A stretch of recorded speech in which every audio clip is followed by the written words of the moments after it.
বন্ধুরা, সমস্ত ব্যক্তির আর্থিক প্যারামিটার এক নয়। তাই কারো কাছে কম টাকা আছে তো কারো কাছে আছে প্রচুর টাকা। যদিও আর্থিক প্যারামিটারের নিরিখে কম টাকা থাকা মানুষের সংখ্যায় বেশি, আবার অন্যদিকে এটাও ঠিক যে আপনার কাছে কম টাকা থাক বা বেশি টাকা, আমরা সবাই চাই যে এমন কিছু একটা করে রাখতে যেখান থেকে প্রত্যেক মাসে একটা সময়ের পর স্যালারির মতো, পেনশনের মতো বা সংসার খরচের মতো টাকা আসতে থাকবে একটি মান্থলি ইনকাম হিসাবে, এবং এর পাশাপাশি একটি মোটা অঙ্কের টাকা রিটার্ন পাবো নির্ধারিত সময়ের পর, যা পরিবারের অন্যান্য প্রয়োজনীয়তাকে পূরণ করবে। বন্ধুরা, আজকের ভিডিওতে আমি আলোচনা করব কিভাবে আপনি কেবলমাত্র ৫ লাখ টাকা জমা করে প্রত্যেক মাসে ১৫,০০০ টাকা মান্থলি ইনকাম জেনারেট করার পাশাপাশি ১ কোটি টাকার বেশি ফান্ড কেমন করে পেতে পারেন। তাই ভিডিওটিকে কোথাও স্কিপ না করে ধৈর্য সহকারে পুরো দেখুন, যাতে কনসেপ্টটি আপনার বুঝতে কোনো অসুবিধা না হয়। চলুন ভিডিওটি শুরু করি। বন্ধুরা, মিউচুয়াল ফান্ডের মধ্যে আপনারা ৩টি অপশন এভেলেবেল পেয়ে যাবেন। আপনি মান্থলি বেসিসে এসআইপি করতে পারেন। নাম্বার 2, আপনি একসঙ্গে লামসাম অ্যামাউন্ট জমা করে ছেড়ে রাখতে পারেন। এবং নাম্বার 3, মিউচুয়াল ফান্ডের মধ্যে আপনি এককালীন অর্থাৎ লামসাম অ্যামাউন্ট জমা করে মান্থলি ইনকাম ও জেনারেট করতে পারেন। মিউচুয়াল ফান্ডের মধ্যে এই প্রসেসকে এসডব্লিউপি অর্থাৎ সিস্টেমেটিক উইথড্রোয়াল প্ল্যান বলা হয়। বন্ধুরা, সবার আগে আপনারা এটা ক্লিয়ার করে নিন যে এসডব্লিউপি কোনো স্কিম নয় বা এটা মিউচুয়াল ফান্ডের কোনো ক্যাটাগরি নয়। এসআইপির মধ্যে আমরা যেমন প্রত্যেক মাসে একটি নির্দিষ্ট ডেটে ফিক্সড অ্যামাউন্ট টাকা জমা করি মিউচুয়াল ফান্ড কোম্পানির মধ্যে একটা টাইম পিরিয়ডের জন্য, আর যখন আমরা এসআইপিকে বন্ধ করে দিয়ে টাকা তুলে নিই বা রিডিম করি তখন টোটাল ভ্যালু আমরা একসঙ্গে পেয়ে যাই। বন্ধুরা, এসডব্লিউপি এর ক্ষেত্রে ঠিক এর উল্টোটা হয়ে থাকে। এসডব্লিউপি প্ল্যানের জন্য আমাদেরকে একবারই লামসাম অ্যামাউন্ট অর্থাৎ এককালীন টাকা জমা করতে হয় কোম্পানিকে, অর্থাৎ মিউচুয়াল ফান্ড কোম্পানিকে। সে ২ লাখ হতে পারে, ৫ লাখ হতে পারে বা ১০ লাখ হতে পারে। হোয়াট এবাউট অ্যামাউন্ট আপনি জমা করতে পারেন একটি ভালো রিটার্ন দেয়া এবং ভরসাযোগ্য মিউচুয়াল ফান্ডের মধ্যে, যার ফলে মিউচুয়াল ফান্ড কোম্পানি প্রত্যেক মাসে আমাদেরকে একটি ফিক্স অ্যামাউন্ট পে করবে, যা আপনি নিজে ডিসাইড করতে পারবেন যে ফিক্স অ্যামাউন্ট আপনার কত লাগবে, এবং এর সাথে সাথে ম্যাচুরিটিতে একটি লামসাম অ্যামাউন্টও পে করে থাকে। তবে এসডব্লিউপি প্ল্যানের মধ্যে ইনভেস্ট করার আগে কিছু জিনিস সম্বন্ধে আমাদের ক্লিয়ার হয়ে নেওয়া উচিত, আর তা হল প্রত্যেক মাসে আপনার মান্থলি ইনকাম হিসেবে কত টাকা লাগবে আর কত সময়ের জন্য আপনার টাকা লাগবে। আর আপনি আজকে টাকা ইনভেস্ট করছেন, তাহলে মান্থলি ইনকাম আপনার কবে থেকে লাগবে। দেখুন, এমনটা নয় যে আপনি আজকে টাকা ইনভেস্ট করছেন আর পরের মাস থেকেই আপনি মান্থলি ইনকাম জেনারেট করতে পারবেন। এমনটা যদি করেন তাহলে আপনি বেশি প্রফিট পাবেন না। এতে আপনাকে টাকা কিছু সময়ের জন্য ছেড়ে রাখতে হয়, আর তারপরেই আপনি এখান থেকে ভালো ইনকাম দেখতে পাবেন। অনেকেই এটা মনে করে যে মিউচুয়াল ফান্ডের মধ্যে এসডব্লিউপি প্ল্যান শুরু করার জন্য বড় অ্যামাউন্টের টাকার প্রয়োজন। কিন্তু বন্ধুরা, আপনার কাছে যদি কম টাকা থাকে, কম টাকা বলতে আমি ৪-৫ লাখ টাকার কথা বলছি, তাহলে আপনি তা এসডব্লিউপি প্ল্যানের মধ্যে ইনভেস্ট করে ভালো মান্থলি ইনকাম জেনারেট করতে পারেন। এবার মনে করুন আপনার কাছে ৫ লাখ টাকা আছে আর আপনি সিস্টেমেটিক উইথড্রল প্ল্যান করছেন। সিস্টেমেটিক উইথড্রল অর্থাৎ আপনি মান্থলি ইনকাম জেনারেট করতে চাইছেন। দেখুন, এটা ফাইন্যান্সিয়াল প্ল্যানিং হয়ে থাকে, যার জন্য আমাদেরকে কিছু সময় দিতে হয়। এমনটা নয় যে আজকে আমি কিছু টাকা ইনভেস্ট করলাম আর আমি আমার গোলসকে অ্যাচিভ করে ফেললাম, এরকম হয় না। কারণ যখনই আমরা প্ল্যানিং করি তখন আগামী ৫-১০ বছরের প্ল্যানিংকে সঙ্গে নিয়ে আমাদেরকে চলতে হয়। তাই কারো প্ল্যানিং যদি হয় আগামী ১০ বছর পর, হতে পারে সেটা কারো রিটায়ারমেন্ট প্ল্যান, যেমন কারো বয়স ৫০ বছর, আর সে যদি মনে করে ১০ বছর পর অর্থাৎ ৬০ বছর বয়স থেকে পেনশনের মতো প্রত্যেক মাসে আমিও টাকা পেতে থাকব। আর আপনি যদি চান ইনভেস্ট করার সাথে সাথেই মান্থলি ইনকাম আসতে থাকবে, তাহলে তার জন্য ফান্ড অনেক বড় দরকার। তাই আপনার কাছে যদি কম টাকা থাকে তাহলে কিছু জিনিস আপনাকে ম্যানেজ করতে হবে। তো আসুন এখন আমরা আমাদের টপিক ক্লিয়ার করি। দেখুন, আপনার কাছে যদি ৫ লাখ টাকা থাকে তাহলে আপনাকে কি করতে হবে। এই ৫ লাখ টাকাকে একটি মিউচুয়াল ফান্ডের মধ্যে লামসাম করে দিতে হবে আগামী ১০ বছরের জন্য।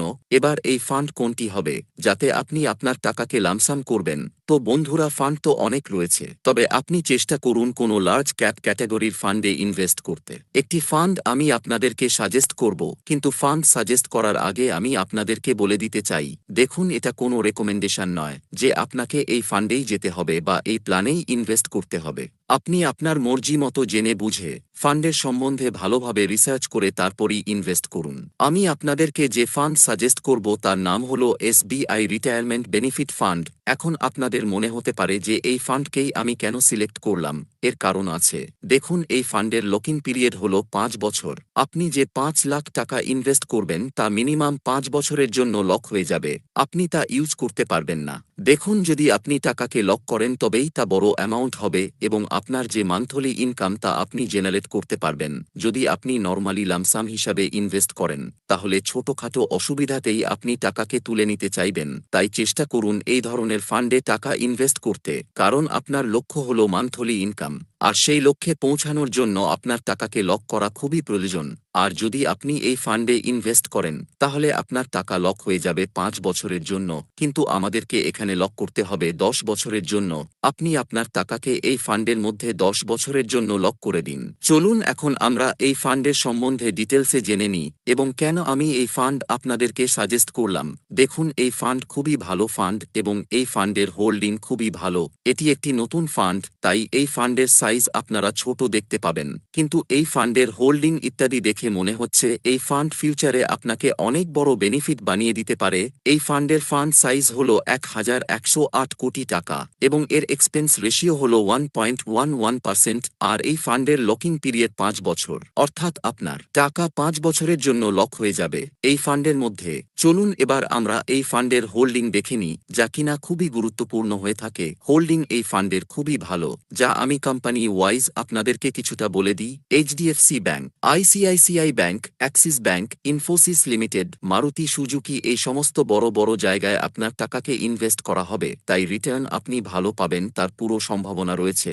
মার্কেট ক্যাপ অনুসারে আমরা যদি দেখি তাহলে লার্জ ক্যাপ ফান্ডে ইনভেস্ট রয়েছে 56.53%, মিড ক্যাপ ফান্ডে ইনভেস্ট রয়েছে 29.39%, আর স্মল ক্যাপ ফান্ডে ইনভেস্ট রয়েছে 7.5%। এইভাবে আপনার টাকাকে এই ফান্ড ডাইভার্সিফাই করেছে। এর সাথে সাথে সেক্টর ওয়াইজ যদি আমি বলি তাহলে এই ফান্ড টেকনোলজিতে, ফাইন্যান্সে, অটোমোবাইলে, ক্যাপিটাল গোস্টে, সার্ভিসে, এই ধরনের অনেক বড় বড় সেক্টরে নিজেদের টাকাকে ইনভেস্ট করে রেখেছে, তাই রিটার্ন খুব ভালো এখানে জেনারেট হতে পারে আশা করা যায়। এখনো পর্যন্ত আমরা যদি এই ফান্ডের রিটার্নের কথা বলি তাহলে লাস্ট 6 মাসে এই ফান্ড 18.02%-এর রিটার্ন প্রোভাইড করেছে। লাস্ট 1 বছরে এই ফান্ড 19.45%-এর রিটার্ন প্রোভাইড করেছে। মাত্র 2.5 বছরের পুরনো এই ফান্ড, আর এই ফান্ড যদি 7-8 বছরের পুরনো হতো তাহলে এখানে আপনারা রিটার্ন হয়তো আরও বেশি দেখতে পেতেন। এই ফান্ডের মধ্যে আমরা 5 লাখ টাকা ইনভেস্ট করেছিলাম 10 বছরের জন্য, আর এই ফান্ডের ওভারঅল রিটার্ন হল 18.83%।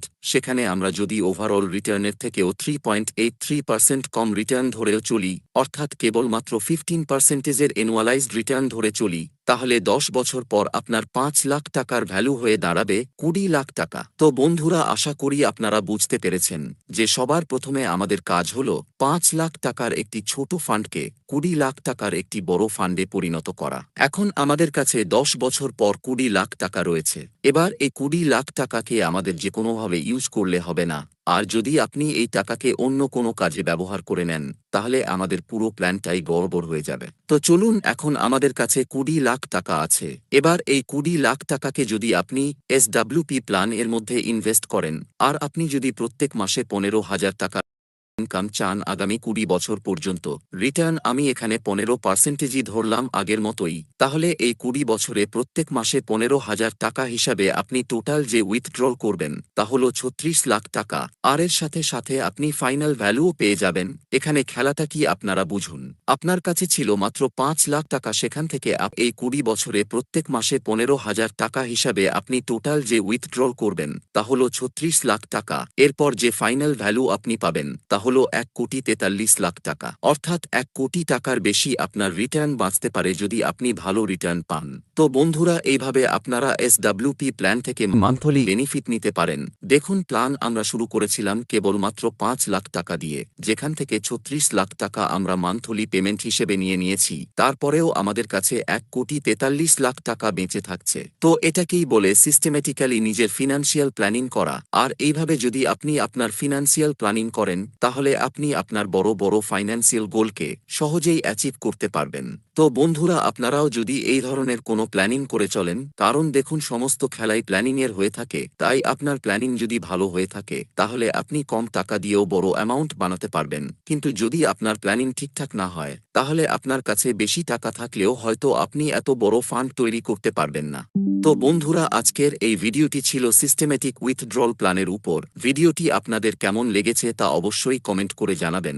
যদি ভালো লাগে তাহলে অবশ্যই লাইক এবং শেয়ার করবেন, আর চ্যানেলে নতুন হলে